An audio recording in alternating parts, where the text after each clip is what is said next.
and stuff, and he shared his own experiences with suicide, and even having to speak at funerals with suicide. So him telling me all this, and then also telling me, suicide's not even anywhere in the Bible. And over time, God is our one and finally only judge. Because if we sit here and judge people here on earth, like to me, that's just a sin in itself, I think, because you're taking judgment away from God. He's the one that makes that final call, not you, not anybody else. Like, he's the only one that is going to make that final call. Not what you think or not what you want, but he will be making that final decision. And I've come to terms with that. After talking to that preacher, though, I started getting better. And I would still have some breakdowns, all that stuff, alone. Because I'm telling you, I don't care who you are, especially when you're going through something rough. When you're alone, that's when it's going to all come out. That's when it all just comes out. Every bit of it. So, I'm still having my rough moments at this time, but the preacher, not going over everything he said, but he made me feel a whole lot better, to the point I'm talking again, all that stuff, and he prayed with me, all that stuff, and I know it was because of God that, maybe I didn't off myself, because I kind of felt like that was the way I was going. Well, anyway, as it goes, I'm back at work now, and I usually got home about 1, 2 o'clock in the morning after my shift, all that stuff, and I get back, I pull in the driveway, and it still happens to this day. I remind myself, like, I asked for that, though. Like, people pray, but I also wonder how hard do you pray? Like, because when I was in my truck and I pulled up in the driveway, I prayed harder, I think, then than I ever have. Like, it was hard. Like, I mean, if you could take your whole body and turn it into a prayer, like, just releasing energy like that, that's what I did. Because it was just so detrimental. And, I'm getting better, but I'm still kind of slipping here and there. Well, I asked the craziest thing. All I said was just to let me know everything's okay. That's it. I just want to know it's okay, and I'll be good. Well, I kept praying, about 10, 15 minutes went by. I still didn't get none. So I didn't stop, I just kept on praying. I remember so much somebody come outside and asked me, like, are you coming in? I was like, just give me a minute. And then I would shut my door again. And they went back inside. So I just kept on praying and praying and praying. Another 5 minutes goes by, and then I got nothing. So I was like, I was determined to get something. So I start praying. So by this time, I'm probably 30 minutes in the truck. And then, again, I'm praying hard. So I asked to show me something that it's okay. So I just said out of the blue, I said, turn the radio up and down. So I'm sitting there praying, praying, praying, nothing happens. So I'm like, all right, I'm going to pray harder. Like, I was like, I'm not leaving. Like, I've got to know. So, lo and behold, this is no joke. God is my witness. That radio went up and down. It literally went up and down. The volume was set at like 3, and it went to like, I think, 27, and then all the way back down. And I thought that was fantastic. I was so ecstatic. Well, even still to this day, every once in a while, call it a glitch, whatever, it's a reminder for me. My radio goes up and it goes down. My wife has been in the car with me when it's happened, and it does it for no reason. And I've had multiple vehicles. I had a different vehicle than I have now. I also had a work truck that I was in that it did it in. It does it in the vehicle I'm in now. And it usually happens every 2 or 3 months. Like, I ask people all the time, it's like, have your radio just ever went all the way up and then like back down? Like, because I started wondering if it was a glitch. But then I have to remind myself, I was like, you asked for that. You definitely asked for that. And it still happens. Like, even still to this day. But after all that, I started getting better. But now you're to the point, even if you get over something like that, you're to the point now. I have what I call you're fighting demons because they like to rear their ugly head sometimes, and you don't even know it. So every couple months, now it's like it's not so much now or whatever, but like there would be just this that darkness that I felt, like I felt like it would just completely engulf me again. And it's the loneliest, the most depressing thing that like I can't even describe. When people say, "How can somebody even do that?" I just don't understand how somebody can do that. Well, to me, buddy, you're privileged if you don't understand how somebody can do that because you obviously have not been in that deep, dark place. There's a lot of things worse in life than death. I mean, I have somebody I know that watched his mom not recognize him anymore because she didn't know who he was. And he has to deal with that all the time. She has no clue who he is. She thinks he's just some random dude. And that's sad.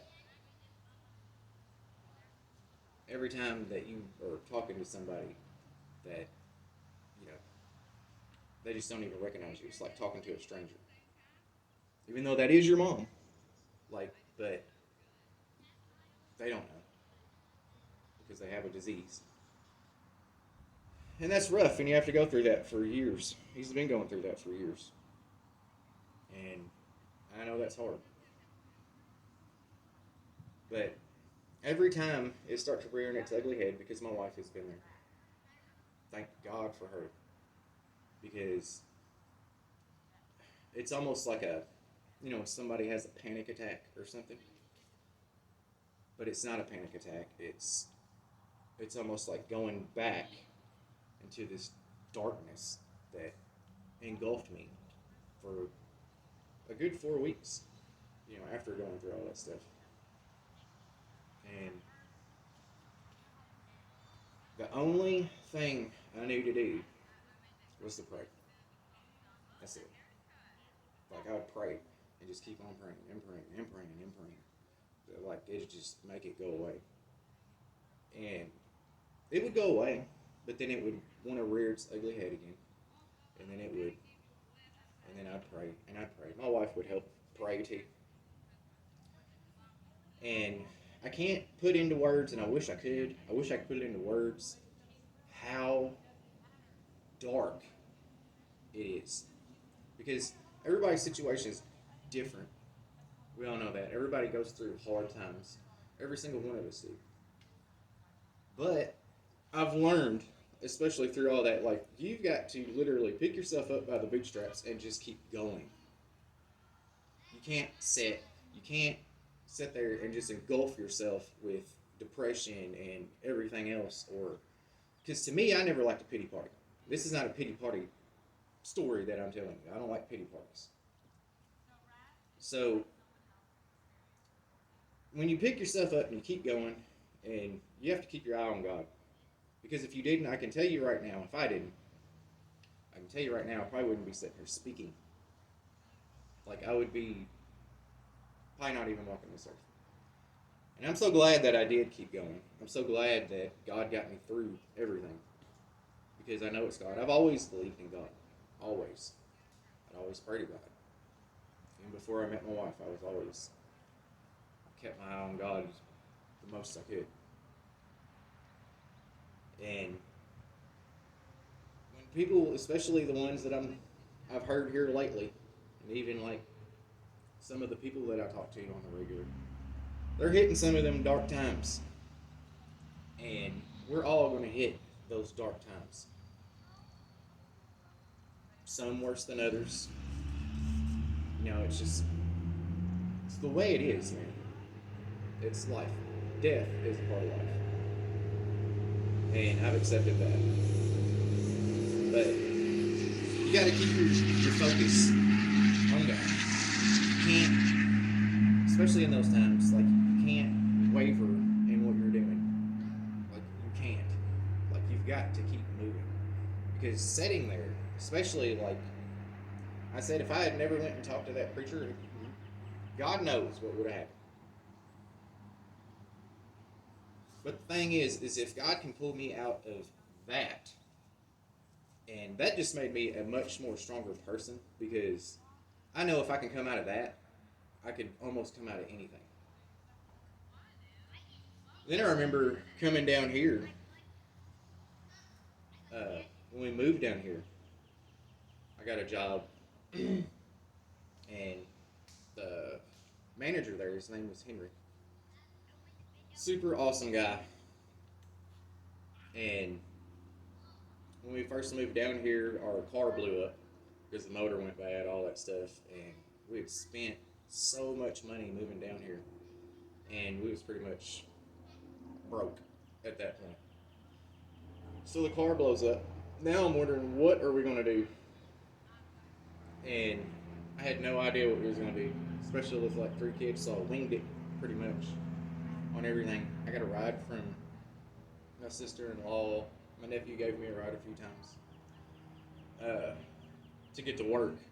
I remember I hitchhiked once, like from work one time, and got back home. Well, as it went, Henry let me have a work truck to drive back and forth, and I did. And every once in a while, I would stop off at the gas station, not the gas station, but the grocery store, which I wasn't supposed to be. And I would grab food because I didn't have any other way getting to the store at that point. Well, they got GPS on the truck, so obviously Henry found out about it. And then I remember going in there and telling Henry because I had felt guilty about it, just going to the grocery store. But I went in there and told him, and he said that was fine. And he said that on my way home, I could stop off at the grocery store. It wasn't a big deal. So I did. I started doing that. Well, as time goes, we're still struggling with this vehicle thing because the car blew up. We don't have that much money. And then she's got a job where we're working like seconds and getting off at like midnight, 1 o'clock in the morning. So that was pretty rough. So now we're like juggling rides still. Well, we prayed and prayed and prayed and prayed and prayed. Again, I'm back to that praying part again. Praying hard. Hard, hard, hard. Pray hard. And I did. And God bless his soul. And still to this day, like he has a friend for life. I tell him that. I've told him that. I still will tell him that. I'll give that man my kidney. But if he needed it. Anyway, after that, he pops up at our house. It's him and his wife. He's in one car and his wife is in another car. And he went out and got us a car because God told him to. And he's a very God-fearing man. Love him to death. And I had no idea that he was going to do that. And that's just an example of when you're praying for something, not just praying. I mean, pray hard, man. Put everything you got into it. Don't just pray. Like, I mean, dig deep in yourself when you pray. Because every time I've done that, it's been answered. Every single time. And before I get off, I want to bring up something again about these doctors because some of my friends are having problems with that. I think it's a shame, especially where this country, it seems like the direction that it's heading. I think it's a shame because it seems like everything is completely backwards. Like everything. right is wrong, wrong is right. You know, that's just the times we're living in now. But there are so many people that I know, and including one of the guys that I'm talking about, that I talk to regularly. He goes to the doctor twice a month, I think, and he's addicted, and he knows it. And they just keep giving him and giving him and giving him and giving him. And what I'm afraid of is he's going to end up just like my brother. And it's a slippery slope. Once you start going down that slide, it's a slippery slope. It's hard to stop, man. It's very, very, very hard to stop. And it's like watching somebody die right in front of you. And you know they're dying. And it's almost like they can't help it or whatever, you know. And all you can do is pretty much pray for them, or you want to throw an intervention or whatever. I've seen interventions thrown and they didn't really work. I think that person has to want to quit. Like, you have to want it. And then, because if you don't, because I'm going to tell you, addiction is a heck of a thing. Like, it's hard. And I'm going to tell you, the biggest enemy you ever face in your life is not another individual. It will be you. Your biggest enemy is you. It always has been for me. And if you can't control yourself, then you don't have control of nothing. People think they do, or they'll lash out at other people because they think they are in control of their lives, or something didn't go their way, so they want to lash out. And that's, really where all that comes from. Especially the people that are addicted or on some kind of drug or anything. And I'm not bashing anybody that's addicted. I mean, I've been addicted to things in the past. Like, it's not an easy feat. So, with all that said, I hope one of you that is watching this or whatever kind of got something out of it to know that, maybe you're not so much alone, that it can be overcome. There are worse things in life than what some problems people are going through or whatever, and I hope and pray to God that none of you ever go to that deep, dark place, because that was the scariest thing I've ever been through. Is after that, because I felt like I was directly involved. I was bashing myself over it, and then being the only one that he was talking to made it worse. And then I remember somebody saying, I'm not going to say any names, but they were saying, well, at least you got your chance. I didn't ask for that chance. I didn't ask for none of that. Of course, some bad things happen. None of us asked for it. So there's that. But I hope everybody has a great 4th of July. And we've got fireworks that I'm so waiting to go shoot off, because I love fireworks. I like blowing stuff up, whatever. And grilling out. And I'm hoping everybody has a great one. And God bless you all, and have a great 4th of July.